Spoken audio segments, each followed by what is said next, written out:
we have a big crisis when it comes to food. In this country, we have 4 million of our fellow citizens who have trouble putting food on the table, or they're missing meals so their kids can eat. There's tremendous, as you know, tremendous vulnerability in far too many of our communities across Canada. And when you look at it from a health perspective, pretty much in every province across the country, 50 cents of every dollar is spent on healthcare. And a big chunk of that money is spent on diet-related illness, diabetes, obesity, heart disease, cancers. So we have a big crisis there. And then if you look at it from an environmental perspective, in Toronto, the average food item that you buy in the city travels about 4,500 kilometers from field to table. And that has enormous environmental impact related to climate change. So we have some very, very big problems out there, and food is a through line connected to all of them. And so when it comes to issues of equity and access, which is where Catherine and I come out of, that's the field that we started in. The dominant response to food vulnerability in Canada, as our social infrastructure has been stripped away, has been the food bank.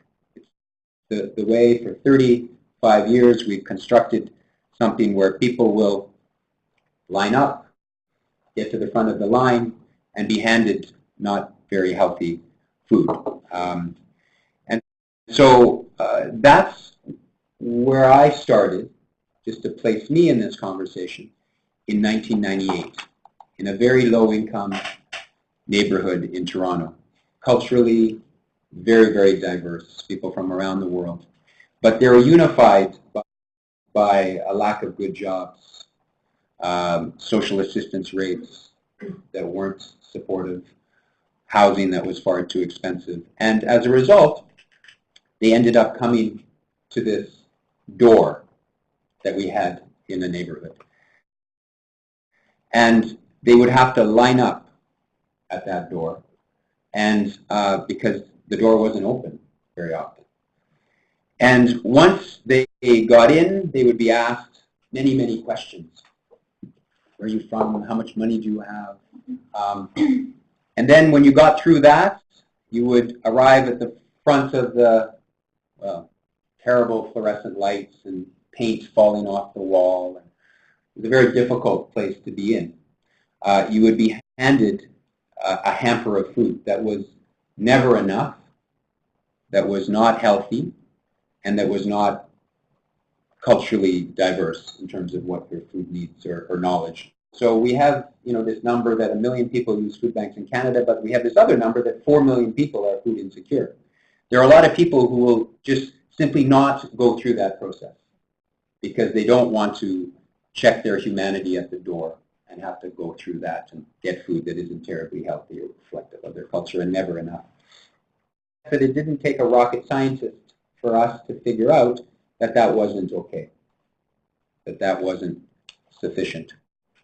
So we began a very long journey that started with a very simple thing, and that is to ask the community what they'd like.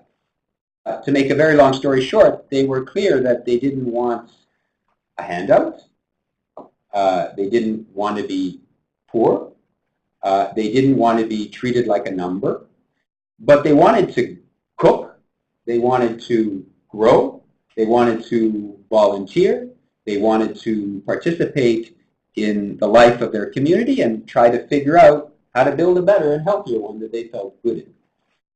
And so our story over the last 14 years and now in this new organization has been to respond to that. Create more participatory and less stigmatizing programming that allow people to come in to be cooks and gardeners and engaged citizens and volunteers all through this incredible thing called food, like the power of food to build skills and health and hope and sustainability.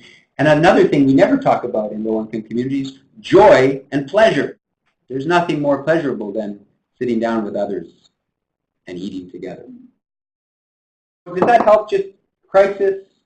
Our responses are very ephemeral and tend to be siloed, and we're trying to create organizations on the ground that are multidimensional, multifaceted, speak to access, speak to health, speak to the environment, speak to community, and you can do that through food. 61,000 meals served last year at the stop, 10,000 at the table. That's in Perth, Ontario. Gives you a sense of a different scale. At the Stop's Food Bank, 10,000 food hampers through the food bank, which was the original program and still remains there. People can get one hamper per month. 619 households served at the table. That's all in Perth. 26,000 pounds of seasonal food of the month produce purchased through the stop from local farmers. $14,000 spent on local sustainable food in Perth. So one of the big things that we said right from the start is that the food has to be healthy. You have to draw, again, a line in the sand to say everything we do is focused on the healthiest food possible, because these are communities that desperately need the best food that's out there. These are just some sample results that we get through our annual program survey. At the local, which is in Stratford, 75% of people in cooking and gardening groups said that they had improved their physical health. 75% at the stop last year said they were eating more fresh fruit and vegetables because it's something they learned. In the area of community connection and engagement, just a few sample numbers, 88% of people at the table in Perth said they feel like part of a community there. And that's something that we see uniformly, and perhaps one of the greatest values that we're helping to create, I think, with the community food. One thing about this place is it gives people a lot of hope when otherwise they would have none, and you can't live without hope. So our goal is to try and create 15 community food centers across the country over the next 5 years, and we'll provide these community food centers with program development expertise, fundraising expertise, metrics and evaluation. Not only do we want to build the community food centers, these 15, but we also want to support a movement of organizations that are moving more progressively around food issues, that are moving away from charity and the handout to all of the things we've been talking about, the skills, the health, the hope, the civic engagement.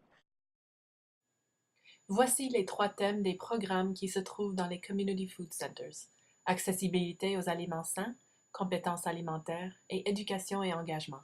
Chaque Community Food Center est différente, mais voici des exemples de programmes qui sont mis en place dans chaque thème.